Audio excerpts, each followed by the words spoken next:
Hello guys, പുതിയ video സോദാ. അപ്പോൾ guys, നമ്മൾ ഈ ഒരു വീഡിയോയിൽ വന്നിട്ടുള്ള ഈ സാധനം കണ്ടോ? ഇത് റെഡ്മി നോട്ട് 7 പ്രോ ആണ് എൻ്റെ കൈക്കുള്ളത്. ഈ ഫോണ് ഞാൻ പറയാൻ കാരണം എന്താ വെച്ച് കഴിഞ്ഞാൽ, ഈ ഫോൺ 4 GB റാമാണ് വരുന്നത്. 4 GB റാമും 64 GB സ്റ്റോറേജും ആണ് വരുന്നത്.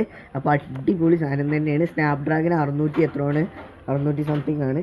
ഒരു 8000 റുപ്യേൻ്റെ അടിക്കുള്ള ഫോണിൽ ഇത് ഏറ്റവും ബെസ്റ്റ് ആണെന്നേ ഞാൻ പറയുള്ളൂ. അൾട്രാ ഗെയിമിംഗ് മോഡൊക്കെ വർക്കിംഗ് ആണ്, ഫുൾ കണ്ടീഷൻ പവറാണ്. പിന്നെ 60 FPS സപ്പോർട്ടിംഗ് ആണ്.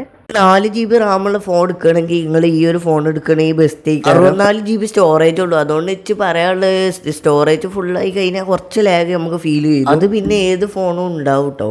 പിന്നെ ഗെയിം കളിക്കുമ്പോൾ ലാഗും കാര്യങ്ങളൊന്നും തോന്നിയില്ല കേട്ടോ. അത്യാവശ്യം ലാഗൊന്നും ഇല്ലാത്ത ഇത് തന്നെയാണ് നമുക്ക് കിട്ടുന്നത് കളിക്കുമ്പോൾ. 60 FPS കിട്ടുക പറഞ്ഞാൽ 60 FPS എപ്പോഴും ഓണായി ഇങ്ങനെ നിൽക്കൊന്നുമില്ല, എപ്പോഴും ഒരേ സംഖ്യയിൽ ഇങ്ങനെ നിൽക്കൊന്നുമില്ല. ഇങ്ങനെ മാറിക്കൊണ്ടിരിക്കും. 50, 51, 55 അങ്ങനെ മാറിക്കൊണ്ടിരിക്കും കേട്ടോ. 4 GB റാമല്ലേ, അപ്പോൾ അതൊക്കെ കിട്ടുള്ളൂ. പിന്നെ കുറേ കാലം പഴക്കമുള്ളൊരു ഫോൺ കൂടിയാണിത്.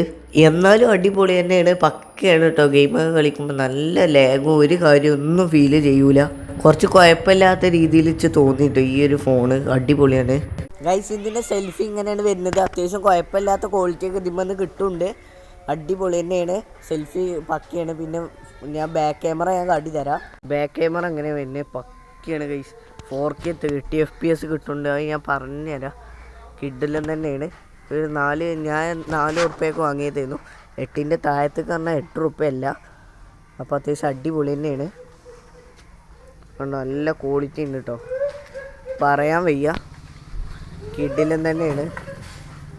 ഇതിൻ്റെ ചിപ്പ് വരുന്നത് സ്നാപ്ഡ്രാഗൺ 625 കേട്ടോ. കുഴപ്പമൊന്നുമില്ല, അത്യാവശ്യം ലാഗൊന്നും ഇല്ലാതെ നമുക്ക് കളിക്കാൻ കഴിയും. 4000 mAh ബാറ്ററി ഉണ്ട്. അടിപൊളി തന്നെയാണ്. കുറച്ച് കാലം മുന്നുള്ള ഫോണല്ലേ, അപ്പോൾ അതൊക്കെ കിട്ടുള്ളൂ. അപ്പോൾ ചാനൽ സബ്സ്ക്രൈബ് ചെയ്യുക, ബെൽ ബട്ടൺ കുത്തി പൊട്ടിച്ചാൽ എന്നാലേ നിങ്ങൾക്ക് നോട്ടിഫിക്കേഷനായി ലഭിക്കത്തുള്ളൂ. അപ്പോൾ ബൈ.